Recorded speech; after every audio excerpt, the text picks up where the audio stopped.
Good evening. I'm going to be 100% honest with you. I forgot I had this tonight. But thankfully, I had something a little bit planned from Hebrews 11. So if you want to go ahead and be turning there, that's where we'll spend most of our time for these short minutes. Hebrews 11, I'm sure most of you know, is the chapter on faith, or sometimes called the Hall of Fame of Bible characters. Samson, Gideon, David, Noah, Abraham, they're all mentioned there. And they all have one common theme, and that's their faith and how it related to their lives. So to start tonight, I want to look at three of those characters and what their faith was, how their faith was strong, and in what it was strong. First of all, faith and fear. If you look at Hebrews 11, verse 23, it says, if I can find it. By faith Moses, when he was born, was hidden for 3 months by his parents, because they saw that the child was beautiful, and were not afraid of the king's edict. By faith Moses, when he was grown up, refused to be called the son of Pharaoh's daughter, choosing rather to be mistreated with the people of God than to enjoy the fleeting pleasures of sin.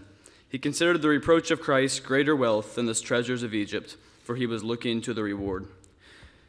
Now we see a lot of Moses' life there, starting with his birth, when he was put into a basket and sent out on the Nile directly against the Pharaoh of Egypt's edict.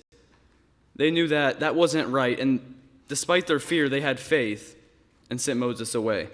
And then you move on and we see that he overcame his fear with a little bit of prodding from God and some faith, and went and talked to Pharaoh with the help of his brother Aaron. He overcame all that fear with faith, and faith from God more specifically. Now if you'll flip over to verses 8 through 12, we'll back up a little bit. It says, by faith Abraham obeyed when he was called out to go to a place where he was to receive an inheritance.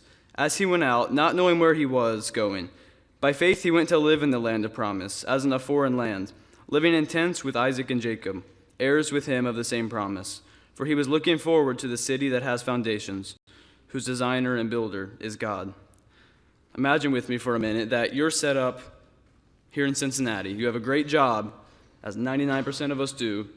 You're set, you have a great house, a great family, things are going great. And then suddenly God decides to tell you, I want you to move to Nicaragua. I want you to move to Panama. I want you to move to fill in the blank, whatever's in your head.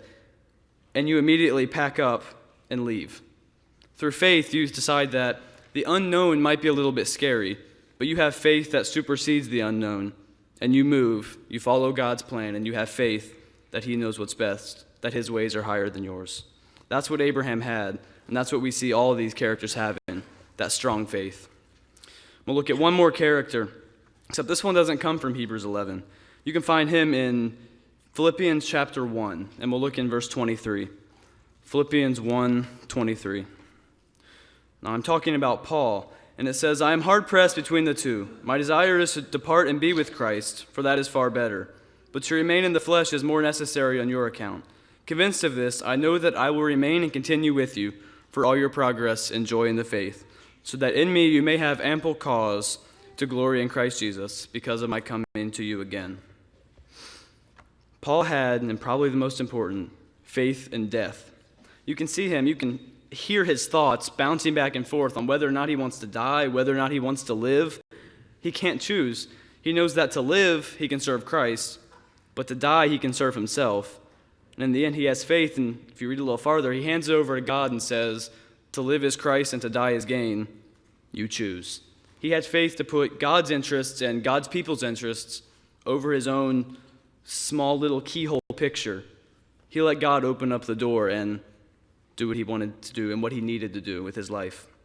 And if you look through all three of these characters, specifically the ones in Hebrew 11, flip back over there, you see one theme between them, and that is that they all followed through with perfect faith. There was no hesitation. There was no, well, I'll do it this day. I'm sort of comfortable where I'm at in Cincinnati right now. No, their faith trusted that if God's telling me to do it, right now is the time. There is no, I'll do it in a little bit. Let me finish up, let me retire, and then I'll move off and do what you want. No, if you look at Abraham, he got up and went out. And the second thing they have in common is they both say that they're looking forward to something. For Abraham, he was looking forward to the city that has foundations. And then if you go back over to Moses, it says he wanted to be mistreated with the people of God rather than enjoy the fleeting pleasures of earth. They saw what was heavenly was much more important than the temporary gratification they might have got from living as a pharaoh, right underneath the Pharaoh, or staying where you were comfortably. Being uncomfortable with God is much more comfortable than having the most lavish house in the world on earth. And finally, before we wrap up, I want to look at what faith is not. If you flip over to 1 Peter chapter 3, I think we see a good picture of what faith actually is, and it contrasts what we should not view faith as in our lives. And oftentimes we do end up doing this. 1 Peter chapter 3, and we'll start in verse 15. It says, "But in your hearts honor Christ the Lord as holy, always being prepared to make a defense to anyone who asks you for the reason for the hope that is in you, yet do it with gentleness and respect." A lot of times we view faith as sort of just, I know it's true, nothing else matters, I know in my heart it's true, that's good enough for me. The problem is, part of winning souls over to Christ is you have to convince people of things, and telling them that you just have a feeling in your heart won't cut it. He tells us to have a defense to anyone that may ask us. Faith gives you that extra step, but you have to get in the door by knowing it's true, through whatever means that may be for you. For some, it comes easier than others, but you have to overcome whatever doubts are in you before you can even think of convincing other people that Christ is the only way to salvation. You have to have a defense for everything that may come.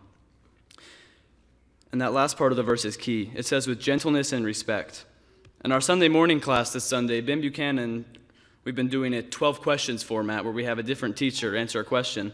He addressed the topic of how do you have a discussion with an agnostic? And he said the key is love, respect, gentleness, and being kind.